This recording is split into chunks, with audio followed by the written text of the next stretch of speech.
السلام علیکم ورحمۃ اللہ وبرکاتہ نحمده ونصلي على رسول الكريم اما بعد فاعوذ بالله من الشیطان الرجیم بسم اللہ الرحمن الرحیم یا ایها الذین آمنوا اتقوا الله وقولوا قولا سدیدا يصلح لكم اعمالكم ويغفر لكم ذنوبكم ومن يطع الله ورسوله فقد فاز فوزا عظیما صدق اللہ العظیم۔ بزرگوں دوستو، آج کی میری تقریر کا عنوان ہے ایمان و عمل۔ ایمان کسے کہتے ہیں اور عمل کا کیا مطلب ہے؟ انہی دونوں باتوں کو میں گوش گزار کرنا چاہتا ہوں۔ ایمان و عمل دو لفظ ہے، بہت مختصر اور چھوٹے سے ہے، لیکن ان کا دائرہ بہت وسیع ہے۔ ہر مسلمان کے لیے یہ دونوں چیزیں لازمی اور ضروری ہے۔ ایمان و عمل کے معنی اور مفہوم جدا جدا ہے۔ ایمان ماننے، تصدیق کرنے، کسی حکم کے آگے سر جھکا دینے کا نام ہے۔ ہر مسلمان ہر کلمہ گو کے لیے ان دونوں کے بغیر چارہ ہی نہیں، اور عمل میں حسن ایمان سے پیدا ہوتا ہے، درجہ قبولیت ملتا ہے۔ دوسری طرف ایمان بغیر عمل کے بے ثمر اور بے نتیجہ ہے۔ ایک دعویٰ ہے جو بے دلیل ہے، ایک روح ہے صحت و نمو سے محروم کر دیا گیا ہے۔ مومنین کی خصوصیت یہ ہے کہ وہ دونوں پر کاربند ہو، ایمان والے بھی ہو اور عمل والے بھی ہو۔ زندگی کے شب و روز میں، زندگی کے نشیب و فراز میں، زندگی کے مختلف مراحل میں ایمان کے مظاہر ہو۔ حیات مسلم کو ایمان کی ساری خوبیوں سے پور ہونا چاہیے۔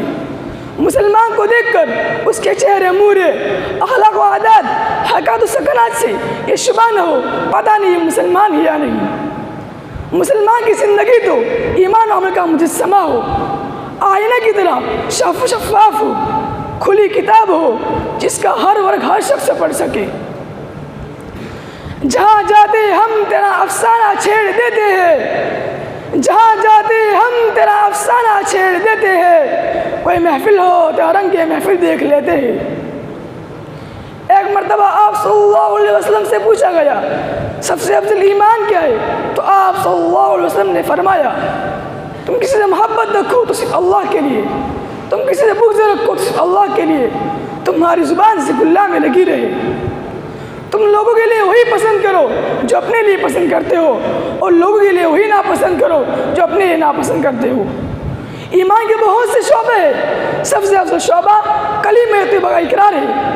سب سے ادنا یہ ہے کہ راستے کو تکلیف دہ چیز، پتھر، شیشے کا ٹکڑا وغیرہ ہٹا دے، اور شرم، حیا اور غیرت تو ایمان کے شعبے میں سے یہی۔ بزرگوں دوستو، کلمہ طیبہ کا اقرار جنت کی کنجی ضرور ہے، لیکن اس کا مطلب یہ نہیں کہ اقرار کیا سیدھے جنت میں چلے گئے، کچھ کرنا نہ پڑا۔ کلمہ طیبہ کے اقرار کے بعد بعض ذمہ داری آ جاتی ہے، بندہ احکام الہی کا پابند ہو جاتا ہے، اس کے راہ میں جو مشکلات آئے انہیں جھیلنا اور برداشت کرنا پڑتا ہے۔ وہ ابن منبہ کہتے ہیں کلمہ طیبہ کا اقرار جنت کی کنجی ضرور ہے، مگر یاد رکھو لیس مفتاح وله اسنان، ہر کنجی میں دندانے ہوتے ہیں، اگر دندانے والی کنجی لاؤ گے تو ہی جنت کا دروازہ کھلے گا، اور اگر دندانے والی کنجی نہیں لاؤ گے تو جنت کا دروازہ نہیں کھلے گا۔ اور عمل کے ذریعے جنت کی کنجی میں دندانے پڑتے ہیں، اور یہ کنجی جنت کا دروازہ کھول دے گی۔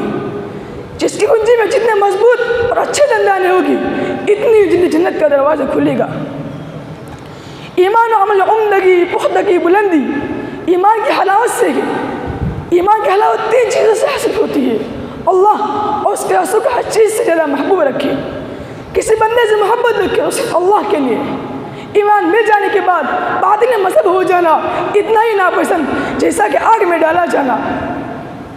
کیا کسی شاعر نے خوب نہیں کہا، اگر آزاد ہم ہوتے خدا جانے کہا جاتے، اگر آزاد ہم ہوتے خدا جانے کہا جاتے، مبارک عاشقوں کے واسطے دستور ہو جاتے۔